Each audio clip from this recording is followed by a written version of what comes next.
African.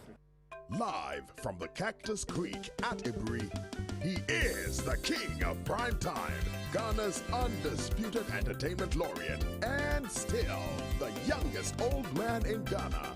Put your hands together, show some love for the indefatigable KSM.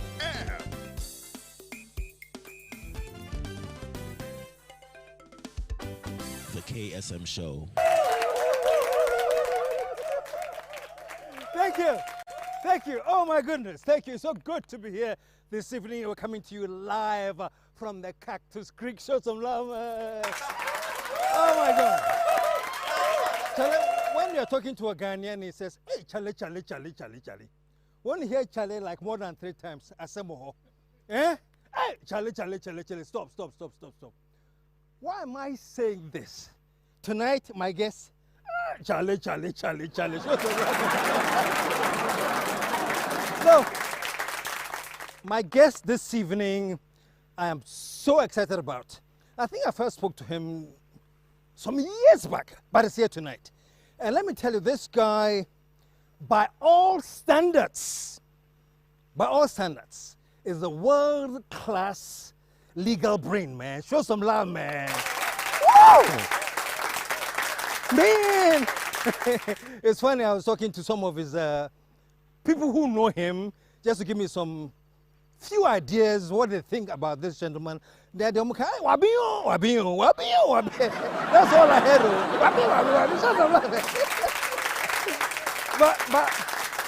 But I also know some stories of this man. And I usually don't do this. I never tell the story before they come on. But this story I must tell you before he comes on. When I finish the story, I will introduce him. I'm sure you know already, but I'm in found. Check this out. You know, this man, legal brain of the highest order. At one point, you know, we were calling him the financial whiz kid and all. Do you remember? Yeah, then show some love, man. Yeah, it's very interesting, you know, because you see this man, you know him to be this brilliant brain, and then you go behind the man and you realize, Charlie, this man, Charlie, when it comes to being down to earth, you know Fitamo. Let me tell you a story, man, and this is a secret. He doesn't know I know this, but I'm telling the story, and when it comes, I'll ask him. There was this time that this man, Charlie, Ghana for Kromgase, he was rapping this beautiful lady, and all caught, you know, the priest caught him, but I don't know, you know. And the lady had a complaint, say, actually this man, I don't sort of see the romance. We don't go out, we don't date, Papa Bia, and was always complaining. And then one time the man said, listen, today we're going out on a date. Show some love, man. Yeah, today we're going out for a date. And guess where he took her? Osu Night Market. I kid you not. I didn't get up. They went to Osu Night Market to go and hang out. Can you see two sitting at Osu Night Market, you know, having their kenke and fish and talking deep intellectual stuff, man. Oh, man. Now you've heard enough from me. I'm going to introduce this man. Put your hands together like you've never done before. Show some love for my good friend, TsaTsu Tsikata.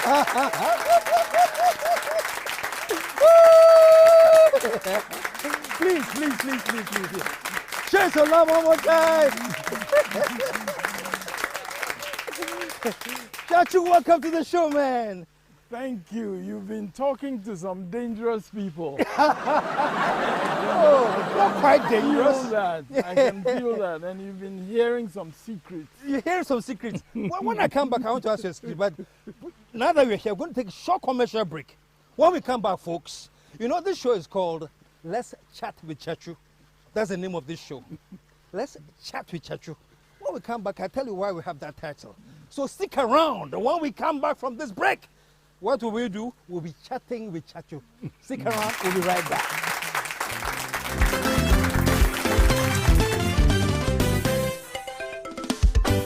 The KSM Show. Hey, Bukuya. The thing on How the pressure to me sister, what tongue come from? You said the people na ya na sa o yare ko. Be say the when ya jo ho a, o to ha wo su ni. Ma nya osanka betu mi ka ba. Ah ma. We yare na menya anu aduro, nti na ma me to nkra fra o se bra no. E na be bi se fe ni ya gba. Kwese wa ma me ye ma hye me. Ko fichira, wa ya se na ya na ye o ya me. Ena se wukunu so ba wo na wo dwane dwane no. Ena makoti e probin kan ye fra no Araba Basin tablets. So wonim se me de renia banana. Enu nti na nam so amakoto se edu abra o se je. Nanom Araba Basin betima ye wanyina ma me. Ene ye me huri soft. Wonyem, wo your bata ya wo ma wo ba nufuo. Ana akwada wo ni mfie dumienu a, wo nka ho. Araba Basin. And there I see. Do you know that in Ghana, an average 70 cars are snatched every quarter?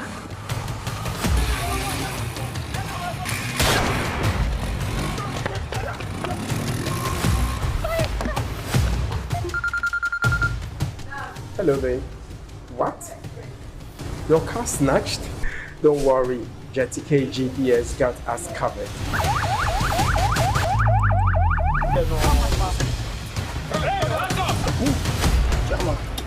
Vehicle GPS tracker technology can provide information on the exact location of your vehicle at all times on your phone. Count on JATK for all your security needs: CCTV, biometric attendance and access control, home and vehicle alarms, electric fence. Talk to us on 0244 211 691 or 0208 800 115. JATK Security. Be security smart. Located in the calm green hills of Ibury is Ghana's best kept secret. Cactus Creek, a peaceful haven on the mountain, your home in Ibury. Plush rooms,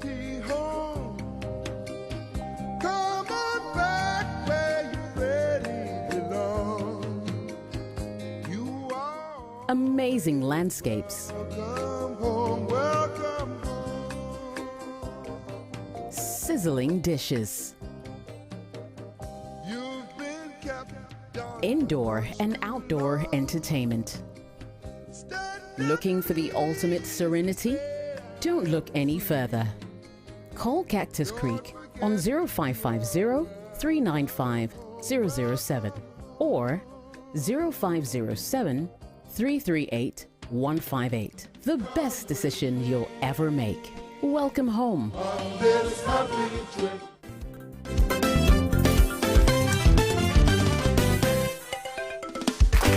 The KSM Show. We're back, and as I said before the commercial break, this is called Chat with TsaTsu. And first of all, before I start, let me thank Amma Pratt, because this is a slot, but we had such a hot guest, Charlie. When I told Amma, I said, oh, you can have my spot to do your KSM special. So Amma, thank you so much for, show some love for Amma, man. Show some love for Amma. So we're back, and we are calling the show, Let's Chat with TsaTsu. Do you know why? Because I promised him to come back. This show, we are going to see the man TsaTsu. We are going up close and personal with my good brother here. And you all know that the verdict is coming out soon, I think in a few days' time. After the verdict, he has promised to come back. And yes, and you know the name of that show? It won't be Chat with TsaTsu. It will be TsaTsu in the witness box. TsaTsu in the box, man. I will be cross-examining him, but that's part 2 of the show. This one, let's chat to TsaTsu. TsaTsu must send one. Welcome to the show, man. Just some love for you one more time. TsaTsu, by the way, what a wonderful setting you have for this show. Thank you. I feel at ease. It's a haven, and I'll be back. You'll be back. Put your hands in your Oh, that is fantastic. Well, welcome to the show, and I'm sure you heard my introduction. And before I start anything, I'm not going to say, Christian, you're crazy. You have TsaTsu on the set. You won't ask him solid, heavy intense. You're going to ask him about Osu Market, but that's not this night market story that I heard. Is it true? But that's the reality of the life of a bachelor boy. You know, Osu Night Market is actually a very important location for ensuring one's, well-being. Oh, wow. I used to go to Osu Night Market. In fact, I have a favorite kenke seller in the Osu Night Market who I go to regularly. And she has fantastic fish as well. Her fish is really... So there's a specific seller that you go to? I'm telling you. And so naturally, and I don't know why you're getting into my very personal life just because we're up close and personal. But it is a fact that in order to impress some people, I have taken them along to go and see this wonderful kenke and fish person. At the night market? At the Osu Night Market. But what is even more amazing about it, and I think in the end, this is what saved the situation for me. Apart from the wonders of her food, I got to find out that this lady, through her night market work, had educated her daughter. And one day when I went there, she actually introduced her daughter to me and said, she's in Legon, you know. And maybe by now she's even a lawyer. Really? And she may well be the next Supreme Court Justice. but truly, I mean, I've always found Osu Night Market a very refreshing spot for meeting my culinary expectations. So I try to impress some people also by taking them there. But let's not get too much into that. Is she still around? I'm wondering. You know, unfortunately, I've lost track a little bit because these days, not just because of Corona and so on, but being no longer a bachelor boy. Yes. I now have home-cooked food. Yes. And frankly, even when I was in prison, I was getting home-cooked food every single day because my wife that I have to eat home-cooked food. Even in prison. I will be getting to that. We'll be getting to that, man. Shut up, man. When I heard the night market story, I was like, so, I don't know. Blown up. Hey. Actually, it's not only Osuna. I used to go to Achimota as well. Achimota, really? The night market. There's also a night market there where the kenke is very good. You like kenke pie? Well, if I don't have akpla and fetridachi, then kenke is a good enough substitute. Understandable. So is that Osu market or Achimota night market? I think Osu is my favorite, to be honest. Osu is my favorite. Wow. And, Osu market, Charlie, you kind of, because long ago, back in the day, it was my joint too, man. There you go. But you didn't confess that earlier. But I didn't go to the kenke stand though. You know where I went? No. Domedo. Oh, okay. That's on the right-hand side. Oh, you know that.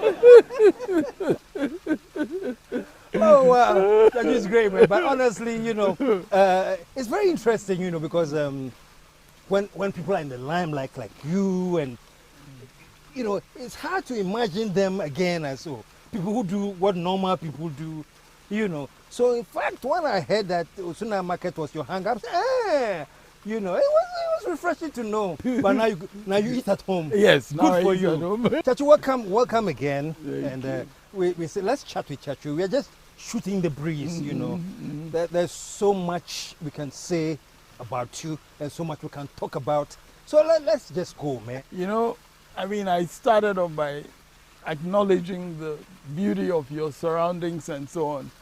And I think that is very important, for me, because one has to acknowledge, what God has put us in, the setting that God has put us in.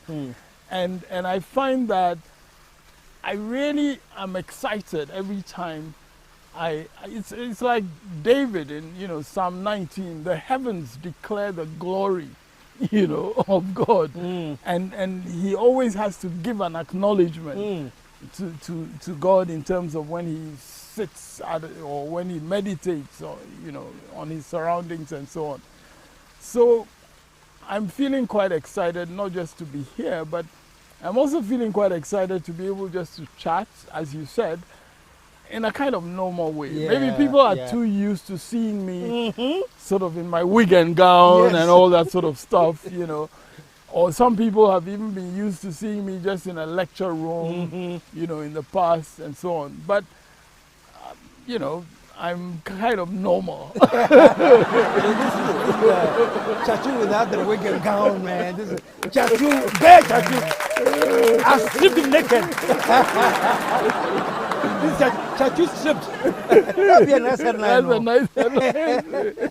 But let's go back a little bit, TsaTsu, because from little readings I've done, I hear you were like a whiz kid in primary school. Where do you go? You know, I started off in Mrs. Sam's. Mrs. Sam's was like a nursery, well, not nursery, but it was an early school kind of context in which, you know, I started off. I've even forgotten one important thing. Before I went to Mrs. Sam's, there was Aditrom. Aditrom was a real nursery school. And once my older brother started going to school, I would follow him to school. Sometimes, you know, just insisting. Just go and sit in class with him. Exactly. I'm going with my older brother. Exactly. And so that's how I really started. But Mrs. Sam's was where we all really started, you know, proper school, as it were. And, you know, it was an interesting place. But very quickly, we moved to Accra Newtown Experimental School. And that's where we had a wonderful headmaster, Mr. Fosu Apia. I mean, you know, he spoke so well. And I remember all that from those early years because I think that was part of what really impressed me. We had a headmaster who you could see as a model, you know, the way he spoke, his stature, his bearing. And I remember he had his own children in the school. But unfortunately for those children, he was so hard on them. Really? In order to make the point to us, the rest of us, like, we better take... I do this to my children. What about you all?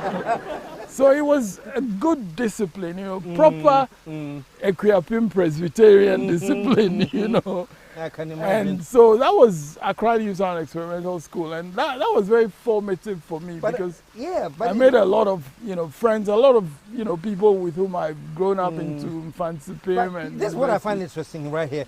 As a kid entering school at that level, some of the things that impress you will probably be the Kenke allowance. You know, I mean, they're really basic things. But you, at that time, was looking at this headmaster, and that was sort of... No, that really, it was unforgettable for me because I've had, in my experience of school, headmasters who made that impression, like Infantsipim, you know, F.L. Bartels, you know, that kind of stature, the way they spoke and so on. And indeed, from that early age, I was struck. He spoke excellent English. Wow. And Accra Newtown Experimental was one of these experimental schools where you were not allowed to speak local languages, you know, because we wanted to bring all the English in us, you know. And I think it was just because, you know, a lot of the work that was done in the educational system was in English anyway. So I think people wanted to ensure that there was a good grounding in English. And so having a headmaster like that, and then there were excellent teachers, by the way, that I also remember from those days. In class 6, we had a fantastic teacher. She had been a student in Wesley Girls. I mean, where else? And I think it was soon after Wesley Girls that she came to teach us in class 6, just when we were going to take common entrance. That was the thing about experimental school. You took common entrance in class 6. Yeah. Before we get there, let me quickly ask this. Because I hear in your primary school you were like, every year they promoted you like 2 classes ahead of your class. Well, you started class 1, everyone come back. I think actually it was really one major promotion. From class 3, I was jumped to class 4. Okay. So then I joined, you know, my older brother and other people from class 4. And then class 4, we went on to class 5 and 6, where we took common entrance. That was the whole. So instead of 6 years, which was what the rest of the, I did 5 years. You did 5. for that experimental project. But you did a common entrance as you were 9 years old? I did common entrance, actually. I was 8 at the time. I turned 9 before I went to Infantswim. But when I did common entrance, I was actually 8 years old. And you know, I think that recently one of my contemporaries told me a story which I had long forgotten. The people in Infantswim, after they had marked our papers and so on, they invite us for interviews. So we were all invited for interviews at Row Road. In those days, they used to call it Row Road School, Kimbu School. And we all were there for interviews.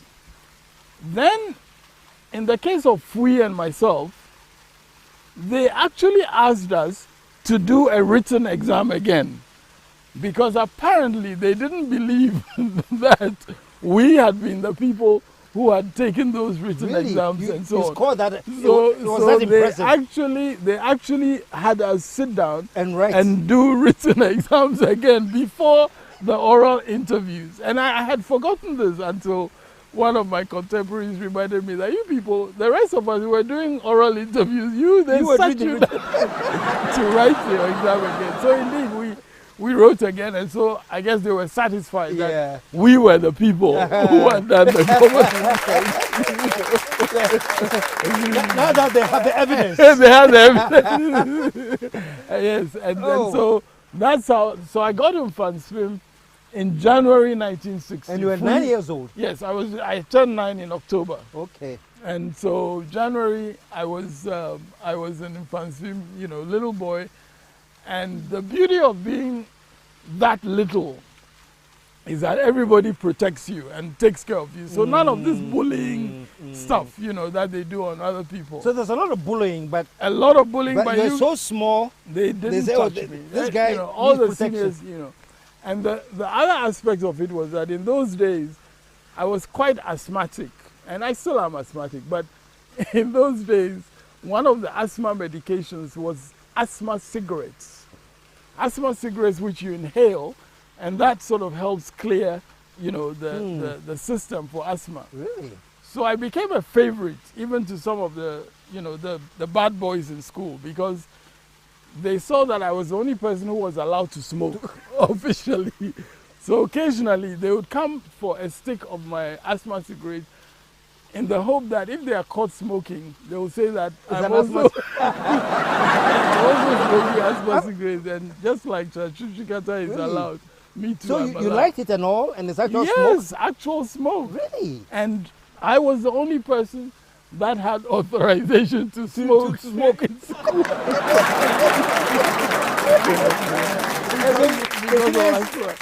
You became their friends. I became their friends. Absolutely. They needed my asthma cigarettes to show that they also had asthma. You know. But it was a fantastic situation for me, because I was mentored by, you know, older people. I mean, there's seniors that I remember who took care not only of me in terms of my health situation, but were interested in my development. In a way, I guess they were impressed too, that such a small, tiny little person. What was the age group, the average age group of the... about 12. About 12, yeah. My mates tended to be about 12. Some were even a little older. Yeah. But about 12. But I was 9. Fui was 11. So, you know, he too was So you're this cute little boy that everybody wanted to take care of. And that saved you from the bullies. It saved me. Plus your my asthma cigarettes also. And you know, I mean, the thing that I was pointing out about being mentored, we had, you know, prefects in my house then. I was in Bama House. I mean, prefects like Joyata, Kobe Hunter, and people. I mean, they were concerned that this little boy should really begin to develop the capabilities that he was at Infantswim School for. Because, I mean, they knew that, you know, that's the school. I mean, it's not a village, it's a school. It's the school. And so they really wanted me to fit in very well, not to be, you know, bothered and, you know, affected by my health situation and so on. And I remember, I mean, sometimes when I really had to get to hospital. I had to get some attention because of asthma. Some of these seniors would actually take me to Cape Coast Hospital. I remember a senior, Mate, you know, and I remember it so well because by the second term, my health was a little bit of an issue, and the headmaster, the great F.L. Bartels at that time, thought that I couldn't make it. So he actually called for my father and had a discussion, a serious discussion with my father. Like you should be sent home? Absolutely. He said, you know, I'm suggesting that this, you know, little boy should stay at home for 1 year and come back after the year. So this was my headmaster and my father conspiring against me. And so when I was informed by my father, I said, no way, I'm going to continue. You know, I'm going to continue because, you know, in 1960, there were actually 2 terms because the school year changed to September. So we're going to go into Form 2 in October. And so, you know, they were concerned that I wouldn't make it. You know, if I just continued and went into Form 2, second term, I'd been in hospital on and off and so on. So, you know, these were legitimate concerns of these, you know, grown-up people who cared about me. But I defied them, and I decided that I would go on to Form 2, you know. And I remember telling this story to F.L. Bartels on his 98th birthday. You know, he was visiting Ghana when he turned 98. Wow. And a number of, you know, old school people had a lunch for him. And we were all supposed to say a few words. And my few words to him were just to remind him that I have the distinction of having defied him and my father. Him and my father. Did he remember? Of course he remembered. Amazing memory. He remembered because he also was, like I said, one of those people that really made an impact on me because, I mean, you know, F.L. Bartels, not only did he speak English with, you know, I mean, the Queen's English proper, but he would speak Fanti also very well. You know, he was a cultured person in every sense of the word. And so it was just a delight, you know, school assembly. You know, I mean, he would be speaking in English and then he would break into some Fanti to explain something, you know. And I mean, he carried us with him in an impressive way. So to be able to defy such a person, my goodness. At 9, you know, I was proud of that, and I was able to remind him about it when he was 98. Oh my goodness. It's very interesting that how you entered secondary school at a tiny age, and you're a tiny little thing. You got all this attention from the seniors and everything, and I think you carried that through university as well. Because you entered law school at 16? I was 16. I was 16 when I went to Legon. And again, you know, I had wonderful mentoring, you know.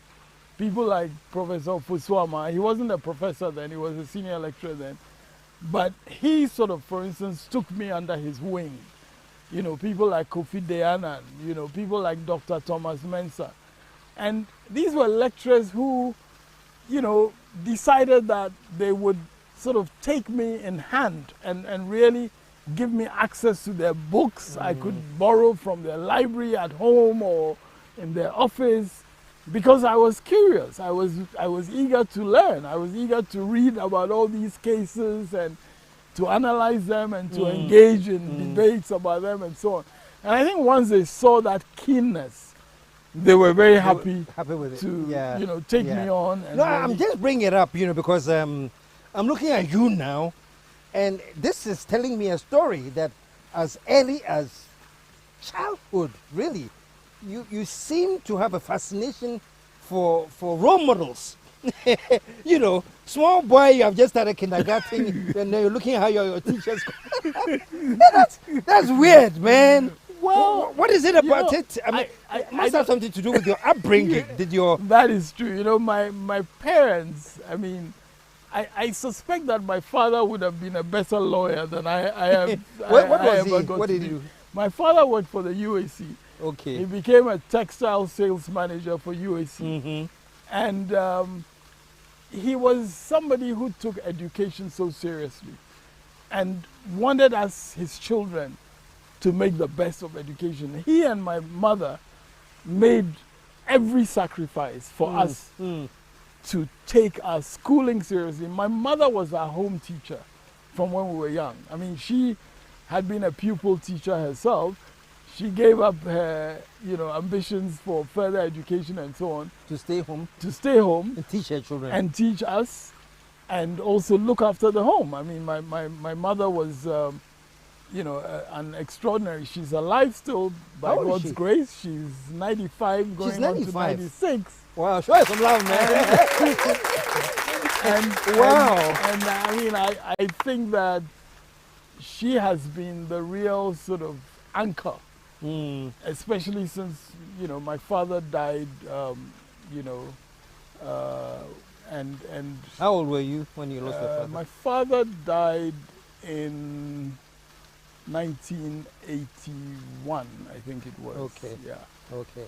And, by then I'd come back from, my postgraduate studies and so on, and I was teaching in Legon. Okay. No, we'll get there, but I just have to bring this up because, when we see who you are now I'm beginning to understand, First was the upbringing at home and made important to you people who had certain moral standards, some kind of standards, as early as... moral standards, and also, I mean, people, who had striven to, get somewhere. For instance, my uncle, who really, I guess, was the person who fascinated me into law. I was going to ask that. Yeah, Justice Apalu. Justice Apalu is your uncle? Yes, my uncle. He's actually my mother's first cousin, but they were like brother and sister because my mother was born in Lagos, where her mother had been a trader and so on. But my mother, was then brought to live with her aunt by her own mother. And her aunt, that is my uncle's, mother, took her as her own daughter. And so the two of them grew up thinking that they were actually brother and sister. And so there was always a closeness between them. Okay. And so when we got to know that my uncle had come back from doing law in England and he started practicing and we started interacting with him, his family and so on, that was the initial fascination about law, and, I'm talking about when I was 5, 6, 7. Wow. In that It's time. getting great. Let's hold it right there because we have now got to where your fascination about law started. Yes. So take a quick break, and when we come back, more of talking and chatting. We'll be right back. Hey, Bukuya. The thing on the pressure to me sister, what tongue come from? You said the people there na so yarugo. They said when you Joe one, what to how soon here. My nyo sanka between me kaba. Ma. We yari the menya no dru, and nti na ma no tongue craft from Sebra no. Any baby say fin ya go. Kwese wa mama ye mashim. Ko fichira, wa yasina ya na yo yam. And as a wukunu so ba wo na wudwane dwane no. Ana makoti e probing kan ye friend no Araba basin tablets. So wonim say me de rehia banana. Enunti na nam so amakoto se dru edi abra say je. Nanom Araba basin betima ye we nyina ma me. Eni e mi huri soft. Wonyem, wo ye obata ya wo ma wo ba nufuo. Ana akwada wo ni mfie dumienu a wo nka ho. Araba basin. And there I see. Do you know that in Ghana, an average 70 cars are snatched every quarter?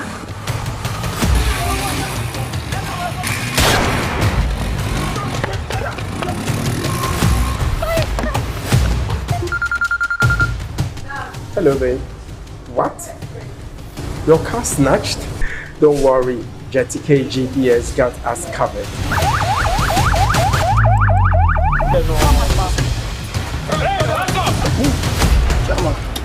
Vehicle GPS tracker technology can provide information on the exact location of your vehicle at all times on your phone. Count on Jatike for all your security needs: CCTV, biometric attendance and access control, home and vehicle alarms, electric fence. Talk to us on 0244 211 691 or 0208 800 115. Jatike Security. Be security smart.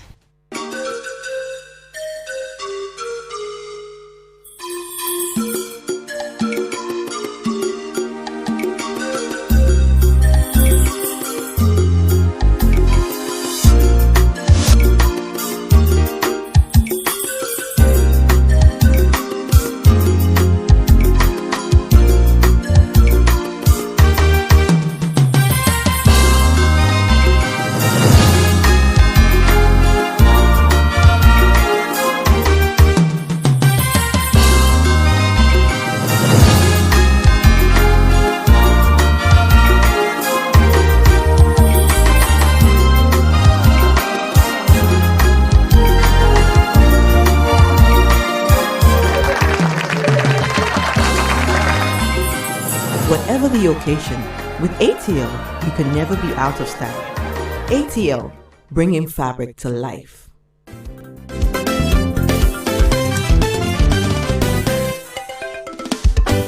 The KSM Show. We're back. We're back, and yes, the show continues. We are chatting with TsaTsu. Before I put him in the box, we have to chat, man. But we took a break just when we were getting into your whole interest, how it began, and I'm thinking. So you are from originally Keta, eh? I was born in Keta. You were born in Keta, yeah, I was okay. born in Keta, and again, my mother tells wonderful stories about all the neighbors and the people in the area at the time, because that's where she was staying, whilst my father was, of course, working outside. So I was born in Kesa, but very soon we came to live in Accra. Okay. Because my father was working with UAC, and so he came to live in Accra. Okay. And by around that time also, as I was explaining, 5, 6, 7, my uncle had also just come back from England. Okay. As a full-blown lawyer.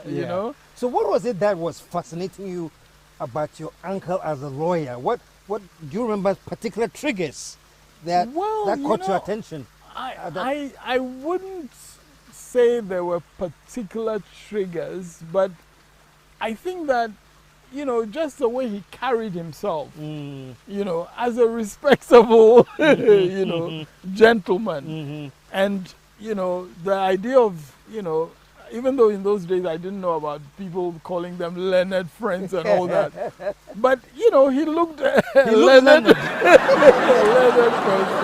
As I said, he had such a close rapport with my mother initially, and then also with my father, because my father became a very close confidant of his throughout the years, not only when he was in legal practice, but when he became a judge and became Chief Justice and all that. So in many ways, in the long run, my father probably had a closer relationship with him than even my mother did.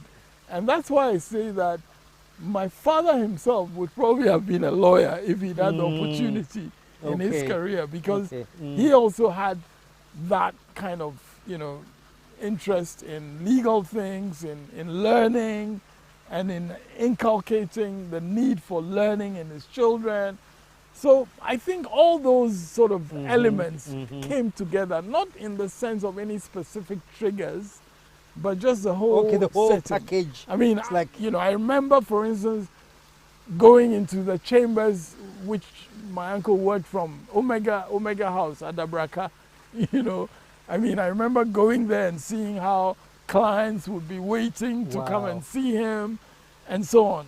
So from that all age, of those things exciting. Exactly. All of that makes just an impression on a little boy, And so by the time I did my scholarship interview for a UAC scholarship to go to Fansipim, I was already telling the interviewers that my aim was to be a lawyer and ultimately to be a judge.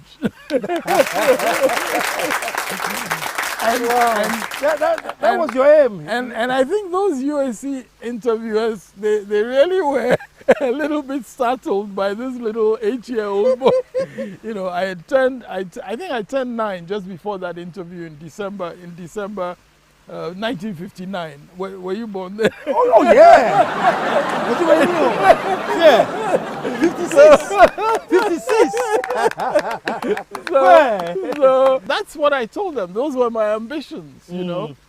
And so when about 10 years later, I'd gone to the law faculty and, you know, I'd done well enough to get a University of Ghana scholarship to go and study in Oxford, the USC people felt that they needed to celebrate that. So we knew it. We said it long ago. Exactly. So they actually had a cover of their in-house magazine. Yeah, the Unicorn magazine. Exactly. They had a cover which had my picture. Yes. And my picture was actually taken from something in Graphic, because Graphic published the fact that I got a first class at 18. I think Graphic even gave a wrong age at that time, which my father promptly corrected. But anyway, so that made a Unicorn front page as well. So, you know, I made 2 front pages, you know, Graphic and Unicorn. Just thinking about this, at that age you wanted to be a lawyer, and you have turned out to be, Americans will say, a damn good lawyer, man. Show some love, man. But you had mentioned judge too. You didn't become a judge. No, I didn't, and I'm quite glad I didn't become a judge, for the simple reason that I've actually moved in a number of directions, sort of not strictly in legal practice, but for instance in oil and gas. You know, I was going to get to that. I've done a lot of work in oil and gas. We started off from the law angle, but it became a broader oil and gas industry international experience. And frankly, that has been the passion of my life in the last, 30, 40 years. And it's been a passion. It's still connected with the law, and I still get a chance to do law things, in practice, as you know. The whole legal framework for the oil and gas thing. Right. I had a bit to do with that, in the 80s. You're very humble. You have a bit to do with that. In the 80s. and I think that direction, sort of slightly away from the law, but always having an ability to get back into it, that actually has been more exciting to me. And frankly, judges have a tough job, so I don't envy them at all. No. I think the oil and gas and occasional. So when that talk came, and you're getting deeper and deeper into oil and gas, the legal framework, oil exploration internationally, all that era, were you missing courtroom? Not at all. In fact, I was more of an academic lawyer to start with. Okay. My initial objective after my boasting about wanting to be a lawyer and a judge to the UAC people to impress them, my initial focus was actually to be an academic lawyer. So when I went to Legon, that was the sort of direction also that my mentors were pointing me in, because after I got my degree, I was sent to Oxford, and K.O. Fusama actually took me literally by the hand. And, we went together, we traveled together. He took me to London first, and at that time, Dr. Mensah, who had been Dean of the Law Faculty but had moved to the International Maritime Organization, was in London. So again, we went to his place before we went to Oxford, and I settled into Oxford. By then I turned 19, and I got into the Oxford scenario as well. Pardon my interjection, but I read someplace or heard someplace that at Oxford, during an exam or paper, you questioned, they had given you an exam and you questioned the basis. Tell me about it. I thought it was very when you're that little, you can also be a bit daring, you know. And indeed, you know, there was an occasion when I thought that something about the question, you know, was not exactly what it should be. And the examiner, you know, whom I called attention to. So you went to the examiner, or you called the examiner? Because the examiners were around in the exam room. And they acknowledged that. So you told them that the question was wrong? Answer me. Show us some love, man. They acknowledged that there was, you know, a point in what I was making, and I should go ahead on the basis that I had pointed out to them. So I went ahead on that basis, and, you know, by God's grace, I got a first in Oxford as well. Oh my goodness! When I heard this, I said, but you see, again, I have to emphasize something. Yeah. In all this, it's not by anything of my own making. I mean, whatever talents I have, first of all, thanks to the Almighty. But also, you know, people, I mentioned Mr. Ofuswama at that time, later Professor Ofuswama. But at that time, Professor Kwapong, who was Vice Chancellor of the University of Ghana, Legon, he had come into an arrangement with Oxford University whereby there was a linkage between the law faculty and Oxford University. So in my final year, Professor Simpson came from Oxford. He became the dean of the law faculty, and that's how I got into Oxford. Now, not only that, but the person who was the chairman of the law faculty in Oxford, with whom Professor Kwapong had made that arrangement, that sort of combination between Legon and Oxford, was my tutor at Wadham College. So I had somebody who had an interest in me, not just as one of the regular students, but because of the relationship that Professor Kwapong had created between Legon and the Oxford faculty. He took an interest in developing that. That's how come later, you know, my brother Fui and other people, Kwamna Hoy and so on, also went to Oxford under the same arrangement. You know, I guess if I hadn't managed to keep it going, nobody else would have been allowed to follow. But it just tells you that, you know, a lot depends on factors that are not to do with your own making, but other people, you know, make a way for you. Other people create an environment, create a context within which you can thrive. And that's really my story as far as I can see it. I mean, these other people, I mean, I don't know if I mentioned earlier, somebody like Kofi Dayanan, who himself had been to Oxford and who was teaching in the law faculty. I mean, these were people who prepared me, as it were, so that even though I went there so young, and that was my first time of being outside Ghana, really, I settled in, and I wasn't intimidated, you know, whether culturally or intellectually, you know, because, I mean, if you come from a university with Professor Kwapong as Vice Chancellor, do you think you will be intimidated by anybody from Oxford or Cambridge? He had been there and he had done better than all the people there. So you get encouragement. That tells me about the quality of education at one time, and we'll get to that.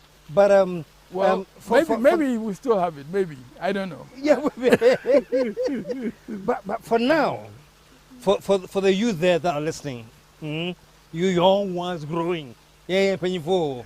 You young ones growing, I want you to listen to something here, you know, the importance of mentorship. You cannot disregard it. So please, TsaTsu, if you can kindly just, you know, this one direct, not to me, you're telling the youth of Ghana how important it is to identify mentors in life.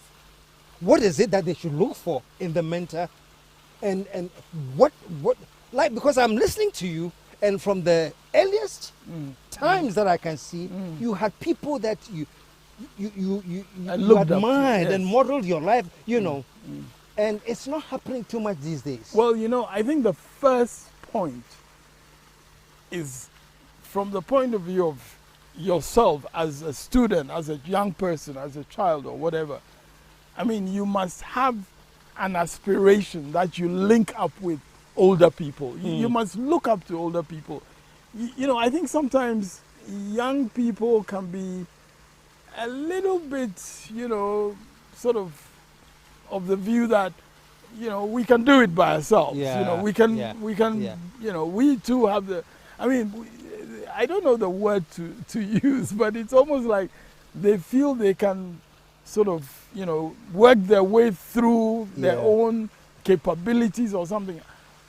Frankly, I have never thought in terms of my own capabilities, because I've always recognized that whatever those capabilities are requires shaping.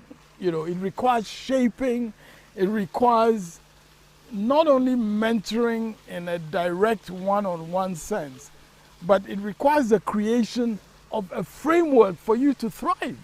You know, a framework, like I was saying, the framework of Accra Newtown Experimental School with a headmaster like that, the framework of Mfanspim School with a headmaster like that, and teachers like that.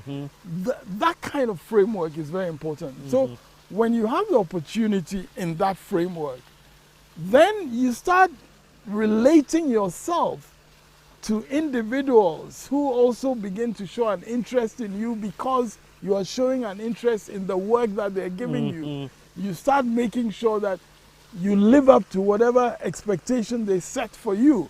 You know, when I went to the law faculty, for instance, as I said, I was interested in borrowing books from all these lecturers because, you know, when I was reading, you know, from those books, I would then go back to the people who lent me the books and have a dialogue with them. You know, so once you show an interest, then people can reciprocate in paying attention to you. And in the same way, of course, when I was a lecturer in Legon, there were people that I also took in hand because I saw them having an interest, and I needed to encourage that. You know, so I think it's very important for us all as young people. I'm still a young man, by the way. Yeah, show some love, man. For us all, you know, to see to what extent we can derive value. You know, let me tell you something very important. In my legal practice today, when I have the occasion to do a court case, a lot of work gets done for me by young lawyers. They are not seen, they are not out there, you know, but a lot of work. There's a network of people that I know I can count on for doing research, for actually engaging in arguments with me. And of course, best of all, I have 3 other siblings who are lawyers. So being able to engage in a constant dialogue and so on, you know, it sort of agitates your mind, and you can't be complacent. You know, so when you're developing an argument and you have, you know, your youngest brother, you know, tear it to bits, even before you have brought it out, you know, in public, then you can be sure that you shape that argument better. And I think that goes beyond the point about the mentoring, you see, because I'm saying that in any professional context, you should also gain the benefit of a network that is not just a network of, you know, people, praise singers or people who just lap up whatever you say, but people who are prepared to take you on. So, you know, I mean, it's reciprocal. You mentor some people, but in the end, they can begin to question you, to begin to take you on, to make sure that you sharpen, you know, your perspective. Iron sharpeneth iron. You know? And you know, I don't have their permission, but I would have wished to name some of these young people, even in some of the recent arguments I've been doing in court. I mean, they provide me a lot of the material that I'm using. I can't by myself, you know, generate all that stuff. It's humanly impossible. And what they're saying now is also in sync with somebody else told me. I think he worked at GMPC when you were there, and he said you used to actually give the younger ones there a chance to excel. you actually challenge them to make presentations. So this is in sync with what you're telling me. Absolutely. You know, one of my joys when I was head of GMPC was we had these really sharp young people, geoscience, geophysics, geology, economics, finance, all these sharp guys, and engineering and so on. And we'd go to these meetings with all these big companies, big names, Amoco, Arco, BP, this and that. And these guys I was working with were probably in their late 20s, early 30s or so. I wasn't much older, but I was ahead. And I would just sit back and have them make the presentation because I'm no geologist, they are the geologists. Yeah. And they would blow the minds of these international companies. And I would sit back and enjoy it.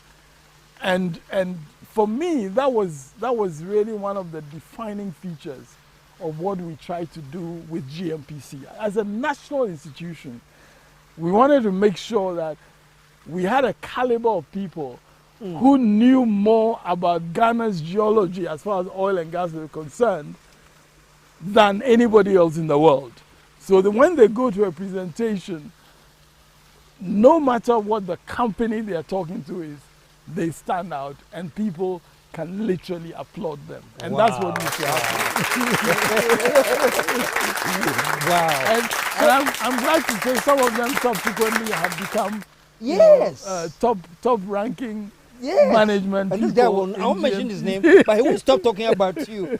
But how you used to actually give them the chance to actually make presentations at levels that they would not even have dreamt of. Right. Wow. Well, the truth is, I couldn't have made those presentations.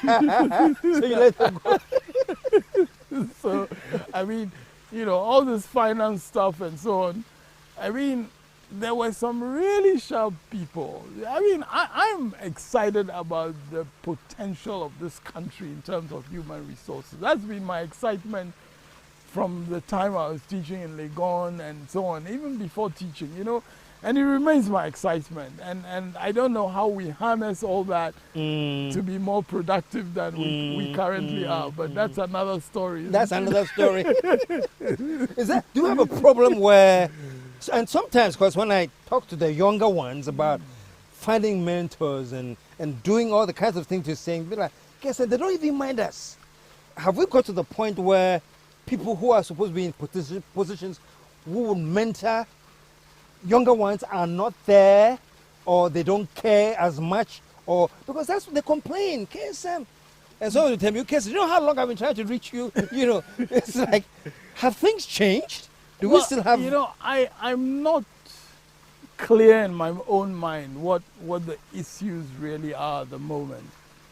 I don't know whether we are overwhelmed by the fact that we're having to churn out so many people through the system, whether it's in the law faculty, the whole university context. I mean, when I was in Legon, there were 3,000 students. Now we have, 20-something thousand? Yeah. I mean, and the pressures on lecturers and so on and so forth. So I don't really understand the full story about where things stand now. But what is also clear to me is that if you have an educational system in which, quantity is more important than quality, you really have a problem because, quantity is important because you have a population and you must educate and so on. But if you're not ensuring that in terms of the availability of teaching personnel, teaching, aids and so on, science laboratories for the, computers, there are people in Ghana who studied computer science, and much of that study, they never saw a proper computer, So I think we've got to address these issues about human development as what our education is about. It's not just about going from class to class in school, but it's about the human development and the human factor. And I don't have the answers. I'm not really an educationist myself. I used to be a lecturer once upon a time, but I think we've got to look at these things in a really comprehensive perspective and try to ensure that it's not just about running a whole host of people through the system year after year. I mean, you hear some horrific stories in the law school. You know, I mean, exams and so many people failing and so on. You know, and it doesn't sit very well with some of us. It means something is wrong. I mean, something is, because it's starting, I'm starting to connect to what they are complaining about, that people don't have time, people don't seem to. Now I'm starting to connect that the numbers have grown so much that it is very difficult to get that kind of attention now from anyone. Yeah, but we saw that happening over time. I mean, and arrangements should have been made to ensure that the growth of the numbers was also, you know, in sync with the growth of teaching personnel, I mean, facilities, proper lectures, and so on and so forth. I mean, it's possible to have large numbers and still have, like, I mean, you remember in Legon in those days, N block, you know, we had lecture rooms, large numbers of people. But from what I gather, now it's completely out of hand. And that's an issue that I guess our educationists, you know, should confront. And I believe that in the law faculty, for instance, recently, the dean of the law faculty, you know, invited some of us who had taught from the past just to have a dialogue about how, you know, the current situation in the law faculty could be shaped by us reflecting based on our experience in the past and how it could be applied to. So I think there is some effort being put into. Show some love, man. Oh, man. Now we're going to take one last break and go into the third phase of our interview. And because you drove us into oil and gas, something else happened while we were in oil and gas that I think we should touch on. Because that was the time that our great TsaTsu, they say, Charlie, you have caused financial loss, man. And you have done things. And we were sent to court and you were sent to jail. And that was a very, very, very, very critical part of your whole life experience, the things you learn. But I think I should shut up because when we come back, let's delve into that. Let's hear a little bit about that. Let's have a chat with TsaTsu. We'll continue with our chat after this break. We'll be right back. Hey, Bukuya. The thing on the pressure to Mrs. Sa, what tongue come from? Because you said the people there and I saw you. They said when you are Joe, what to how soon? My nose and cover to me, Kaba. Ma, we are read the minion with Drew and into the mamma tongue crab rose and brown. And your baby say, Finn, Yago, because our mammy, you must show me. Coffee, why, Yasina, I lay your yam. And as a woman who bow one, no good and a Makoti probing Kaya friend with Araba basin tablets. So wouldn't send me the Yabanana. And nothing and I'm sure my photo said, Diablos, I take none. Rubber basin bet my when you know, mammy, and ye be soft. William, we your bataya woman will ban for, and now Quada won't in fear do me and won't come. Araba basin. And there I see. Do you know that in Ghana, an average 70 cars are snatched every quarter?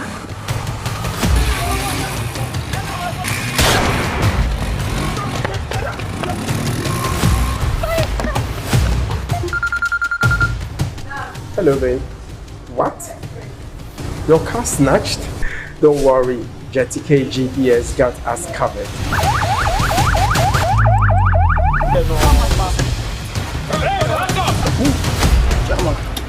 Vehicle GPS tracker technology can provide information on the exact location of your vehicle at all times on your phone. Count on JTK for all your security needs: CCTV, biometric attendance and access control, home and vehicle alarms, electric fence.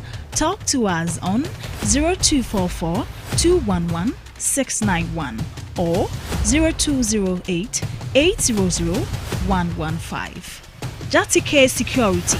Be security smart.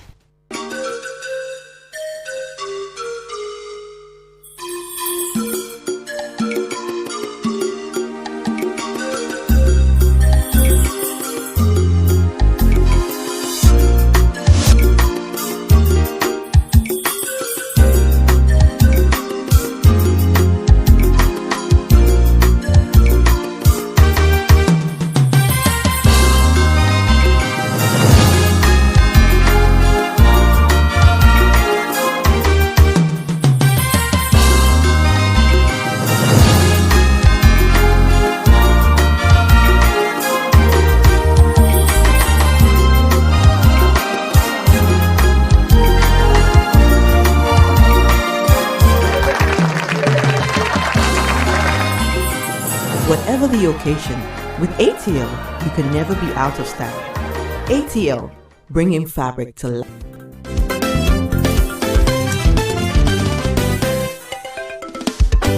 The KSM Show. Heading with TsaTsu, and we are going into some very interesting areas, TsaTsu, because you're talking about the GMPC. We just talked about legal framework, the many things you developed, and then something we're blindsided by some strange accusations. Well, I wasn't actually blindsided. Oh, you were not blindsided. Let me tell you why. You know, unfortunately, in the way this country works, I had been involved in GMPC under President Rawlings. And I was obviously seen as somebody that was close to President Rawlings.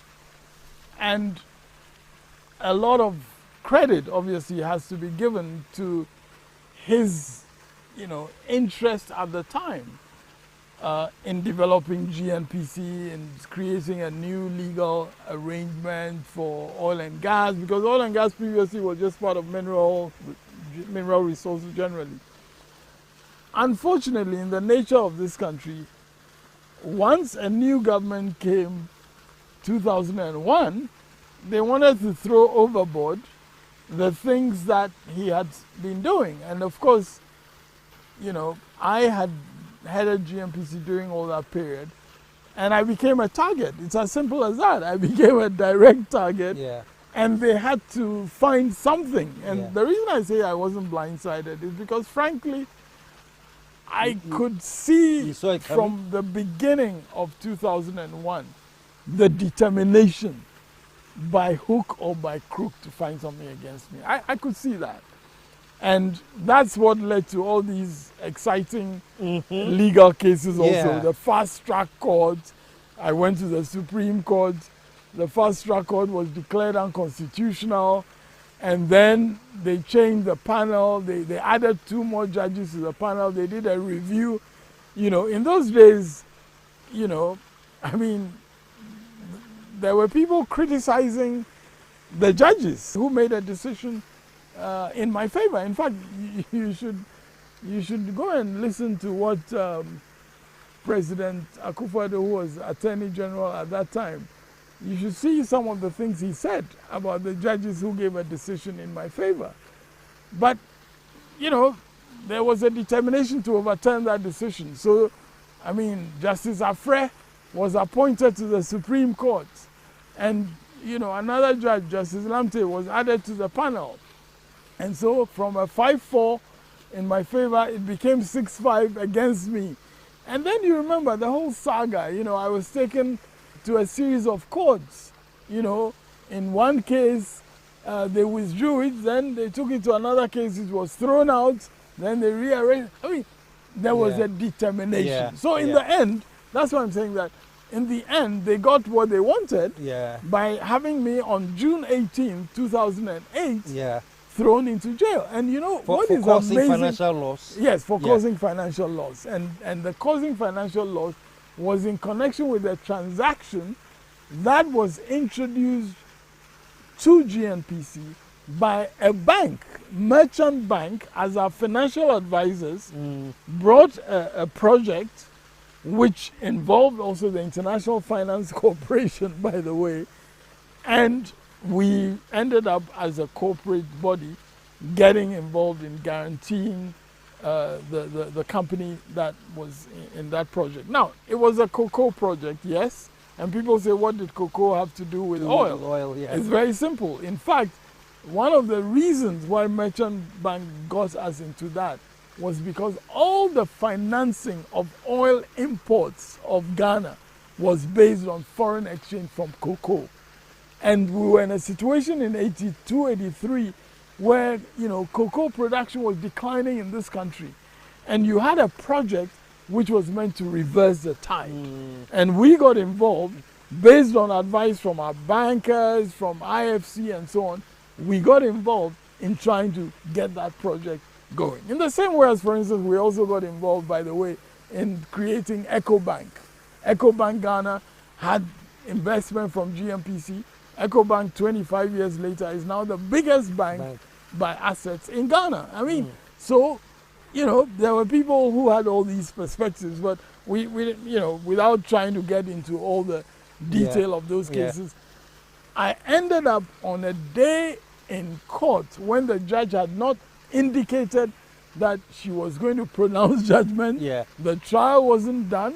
There was a matter in the Supreme Court which had to be resolved the following week. The following Wednesday, the Supreme Court has set that day to decide on that matter, whether the IFC could be called as a witness in the case. And I go to court on it. The judge hadn't sat for 1.5 years. She kept postponing. Her clerk would postpone, and give us notice of it. And suddenly I go to court, and the judge says the day of judgment is here. And she ends up sending me to prison. And, you know, I mean, I laugh about it because, frankly, when I look back, it is quite funny. You know, it's not so funny. What was the level of shock, though? Because when you were entering the court, you didn't think they were going to pronounce judgment?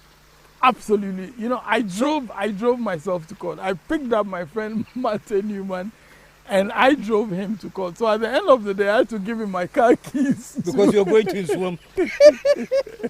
But, but, you know, that morning, before I went to court, I told my wife, I'm just going to get a date because the case has been adjourned. So, and so we had this wonderful reading, you know, from Genesis, the book of Genesis. You know, we had, you know, the Garden of Eden and so on. So we had a lovely Bible reading before I left home that morning. Wow. And I said, to go and come. Within a couple of hours, when things were developing, my sister, who had heard of what was going on, had to call her and say, your husband is heading not for home, but he's heading going for to swamp. So, anyway, in the end, as I keep saying, by God's own orchestration, even that Insom experience, for me, was like another university experience because, you know, I learned things about the law that I didn't learn in Legon, but that I learned in Insom. Just from seeing how the law affects people, you know, ordinary so this was like people. First-hand, seeing. First, direct. You know, I had the benefit of all the legal advice. My colleague and friend and brother, Ivio Dankwa, was my lawyer. Roland Agbenoto was, you know, also my junior counsel. He had been my student before. He also was, you know, by then a very distinguished lawyer in practice. And he, you know, and these were people defending me at no cost to me. There were people who came to my aid. And I had all that benefit. But when I looked at the people that I was with in Insom in that period, those 5 months, I mean, there were people who should not have been. There was a juvenile, less than 16-year-old. He had been hauled into jail with his older brother because of some, I think, landlord and tenant matter, and they went and called the police on them and so. Anyway, I mean. So this is the first time you're seeing this firsthand. I mean, it was, well, let me say this. It wasn't the first time because, you know, in the 70s, I had also been involved in a number of human rights cases for people in prison. But you see, I didn't, what we did in those days was to try to bring forward, to try to bring up cases for them to be released without necessarily going into the details of their actual cases. So in that period, it was just, you know, what is called the habeas corpus that we did to try to get them out of jail. But when I was in prison in 2008, I was hearing from actual prisoners cases of why they ended up being there. And what was the most horrendous you had? Some, you know, one of the most horrendous stories? I mean, there were people who'd been in jail for 12 years without trial. That's completely unconstitutional. 12 years without trial. I mean, there was a young man I remember, I mean, again, caught up in something about drugs because he was managing director of a company whose vessel had been hired by the people who did whatever they did. But he himself obviously didn't know anything about what they hired his vessel, the vessel, you know, and he ended up being in prison for a long time. You know, there were so many of those things, you know. Yeah. But I think for me, the most interesting aspect of those 5 months in prison can be summarized by what happened to me on the first Sunday when I was in prison at the United Church, where we go to worship. That was like the Protestant congregation. And I go to church there, and a pastor comes from Asamankasi, Pastor Jones. I now know him very well, Jones Owusu-Ejay. And he comes and he starts off by sort of acknowledging me, you know, as somebody he had heard about, and now, you know, now face to face with this guy. And then, but you see, before he preaches, a young lady comes to minister in song, and she gets up and she says, "You are in the right place at the right time." And I thought that meant something for me, because wow. When the pastor then preached, he preached the Joseph story, Genesis 50:20. Joseph saying to his brothers, "You meant it for evil, but God meant it for good." And that was a message for me, because whatever evil was meant about my being there, God meant it for good. And in fact, that was the title of a reflection I wrote a year later concerning that experience of prison. Wow. You know, so, I mean, through that period of interacting with all these people and so on, it was a rich experience. It was a rich human experience. And that's why I say that it was like going to university again and seeing how the law actually works. Law in action. You know, I used to do a program on GBC called Law in Action. And I saw the didn't catch law that in my recent. You did Law in Action? Yes, I did Law in Action. So I mean, saw, look, all of you are too young to know this, but really? I saw Law in Action, feely, as they say. This was not a TV program. When you again. Wow. And so that was one angle about it. Then there was another human angle about it. You know, the day that I ended up having to be taken out of the prison with an asthmatic attack. And when you had the asthmatic, yes. I was going to ask you about that. You know, the day before that, the Saturday, I was out on the Sunday. On the Saturday, one of the prisoners came to me and said that a prisoner has a bad asthma attack, and was there anything I could do to help with medication? By then, my wife had brought me some new medication, a new inhaler, a much stronger kind of medication than my normal Ventolin inhaler. As soon as this person came, I gave away that new inhaler. The new one. And by evening that day, I had my own situation, which was beyond the Ventolin inhaler. And the Ventolin inhaler couldn't do anything about it. So, no, wait a minute. So the new inhaler that would have worked, that's what you gave away? That's what I gave away, yes. And then you got I got my attack. And again, by God's grace, by the morning, the situation clearly was dangerous. Yeah. I mean, I could have died. I mean, really, it's as simple as that. The director of that prison, may he rest in peace, he sadly passed away. He was feeling so helpless because they took me to Nsaom Hospital. They couldn't manage the situation, and there had to be an evacuation to Kolebu or 37 or wherever.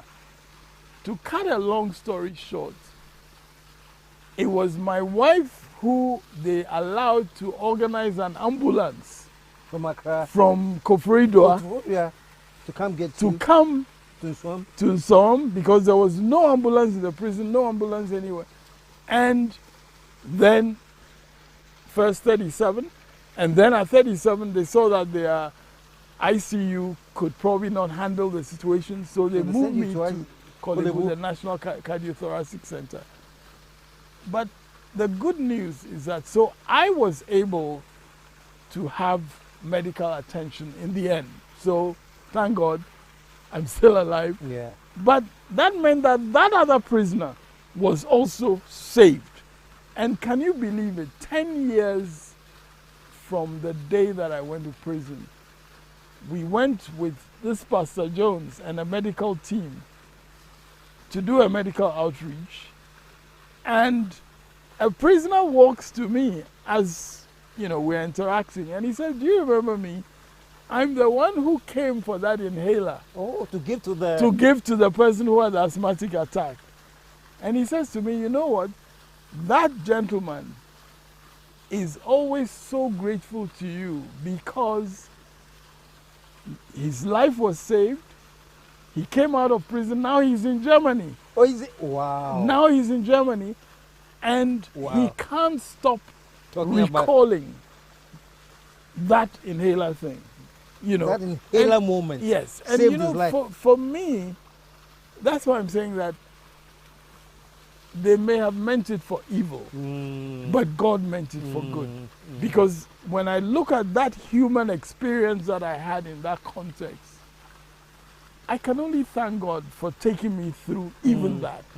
And I would like to believe that it was a process of refining whatever I had. And my wife and I look back on that because, again, that was not an experience that I went through just by myself. If it hadn't been for the support, you remember I told you that she wouldn't even have me eat food in the prison. She wanted me to eat home-cooked food and brought me food every single day.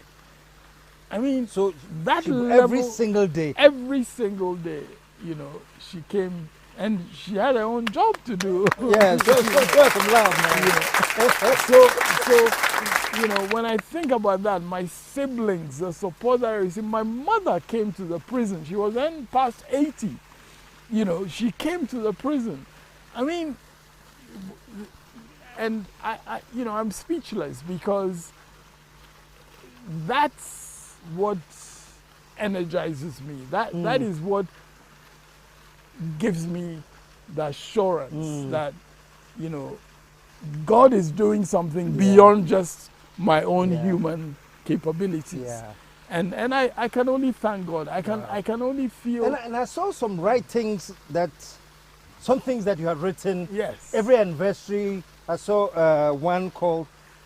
The last one I wrote was the overflow of praise. The overflow of praise. And you know, that overflow of praise, actually there's a passage that I should share with you.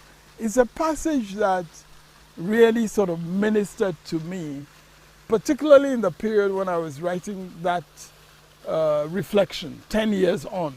And incidentally, that was when we did this outreach, when they reminded me that that inhaler worked. Psalm 63, a Psalm of David, in which, you know, he expresses his thirst for God. But the particular translation that I saw around that time, which just ministered deeply to me, is called the Passion Translation. And let me just read you a few verses of Psalm 63 in the Passion Translation. It says, and this is David crying out to God, I'm energized every time I enter your heavenly sanctuary to seek more of your power and drink in more of your glory. How I love and praise you, God. Daily, I will worship you passionately and with all my heart. My arms will wave to you like banners of praise. I overflow with praise when I come before you, for the anointing of your presence satisfies me like nothing else. You are such a rich banquet of pleasure to my soul. I lie awake each night thinking of you and reflecting on how you help me like a father. I sing through the night under your splendor shadow, offering up to you my songs of delight and joy.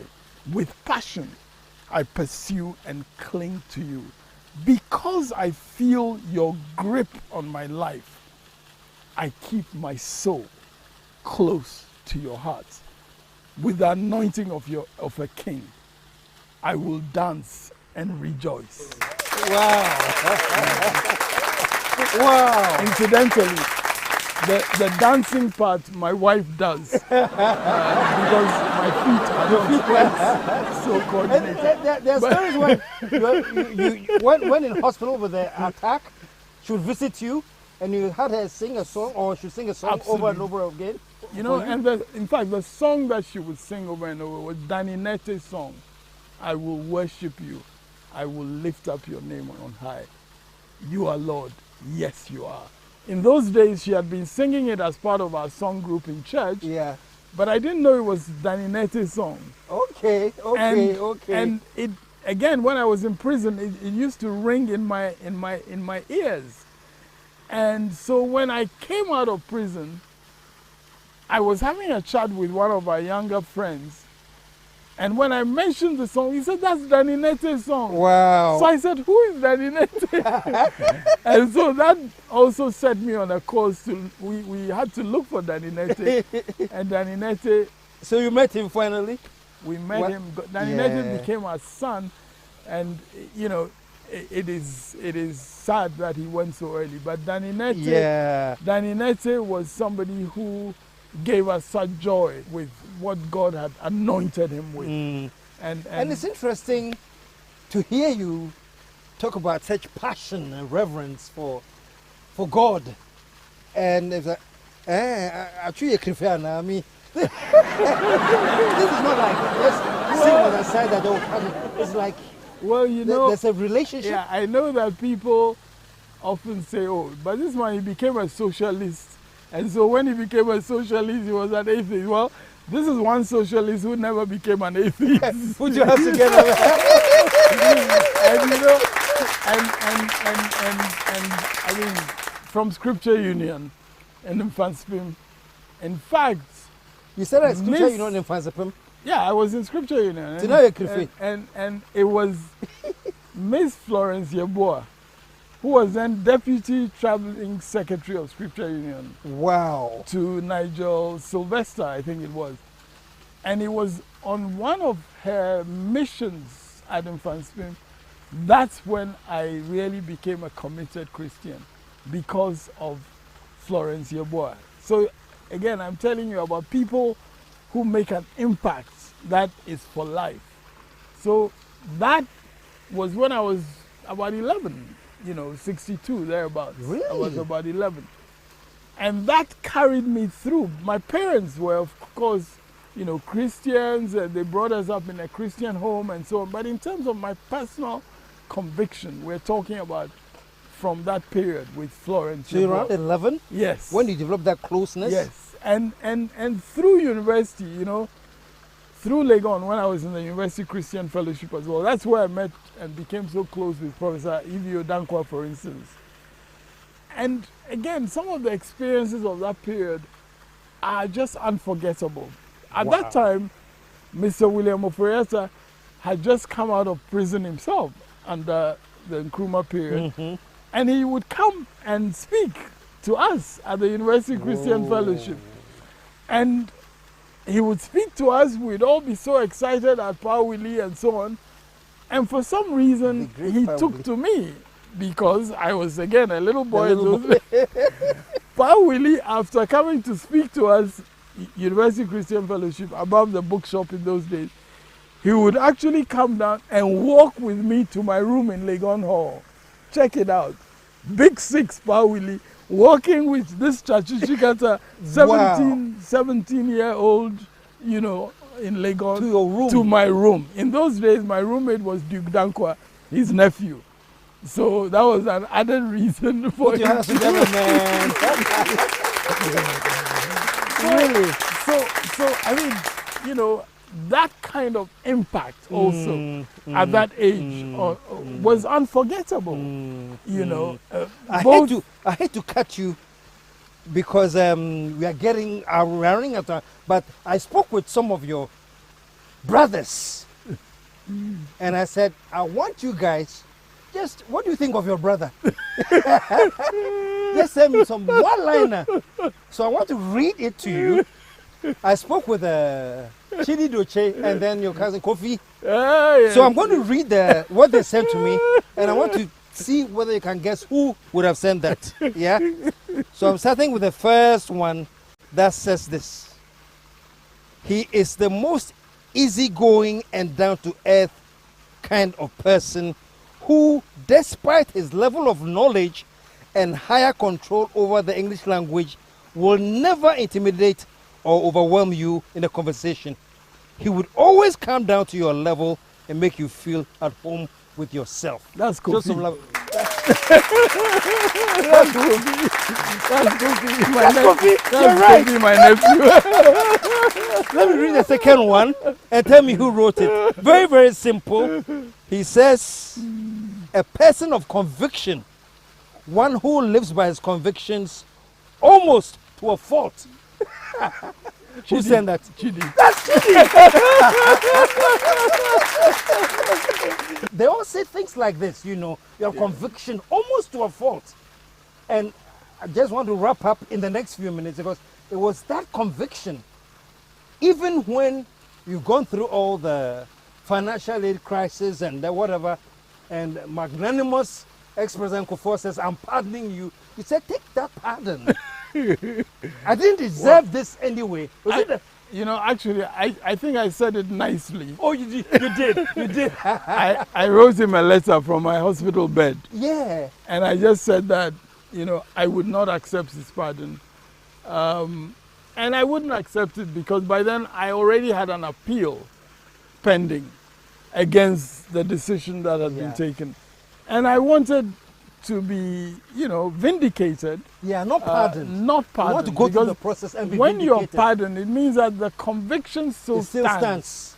But the penalty has been wiped away. Okay. And I really... So it took you 8 years? Yes, it took me 8 years. To win the... But in the end, the Court of Appeal decided unanimously in my favor and quashed the conviction 8 years later. All right.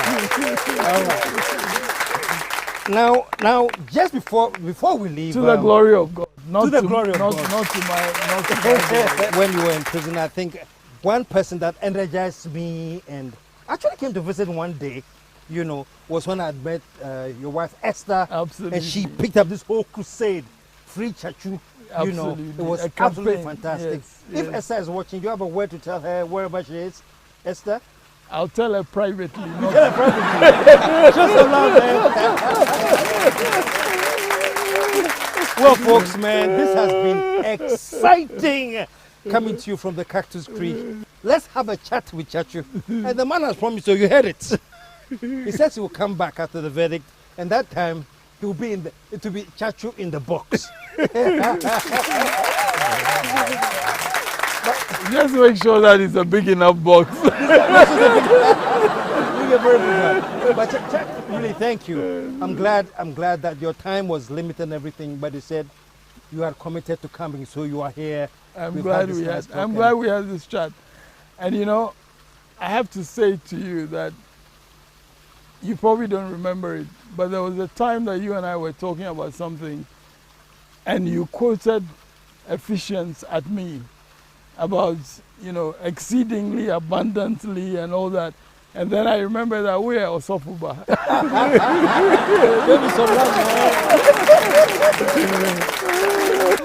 Okay, folks, man. Oh, man. What a great chat we have had with TsaTsu. And we all, the whole Ghana is looking for the part 2 when we're going to have him in the box. Don't forget, this Friday, KSM Show is on again. This time I have Zion Felix. Tune in. But until then, I'm so glad. All I can say for now is, what am I going to say? We are out of, let the whole world say, yeah.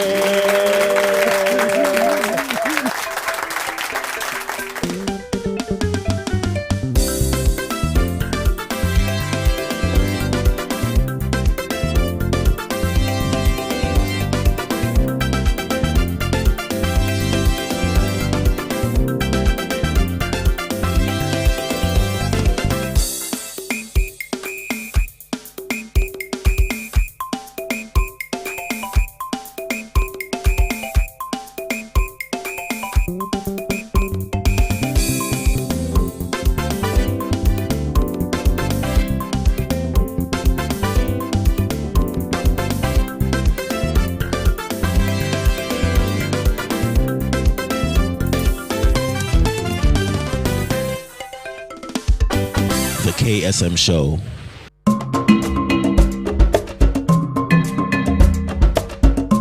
Morning is an important time of the day because how you spend your morning can often tell you what kind of day you're going to have. I want you to have a great day. So start your day with me because I can guarantee a great show every weekday on Good Morning Africa right here on Pan-African Television. I will be serving some inspiration, news, business, health, newspaper review, music, and so much more. Join me, Kwame Owusu Danso on Good Morning Africa on Pan-African Television. Let's have a truly African morning. Medasi.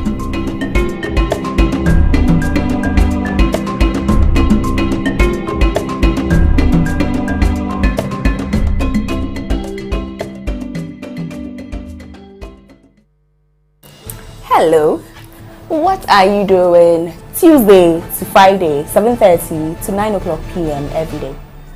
You should be watching The Couch. I'll tell you why. On Tuesdays, we talk social issues, lifestyle, health, all those everyday issues that affect us in the big ways. Late Wednesdays are for book reviews. Thursdays are for the hard talk, those socio-economic, policy-oriented, political questions that demand for the tough questions to be asked. Our personality profiling Fridays, when we get to know the stories behind the winning personalities we love. Inspirational story from inspirational personalities. Hey, listen, you really cannot miss The Couch with me, Amma, but still the only TV show with a heart.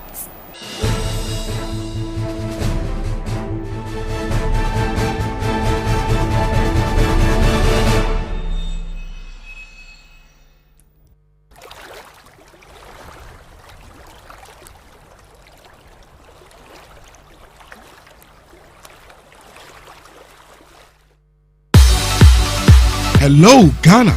I introduce you to the #1 combined harvesters in the whole universe.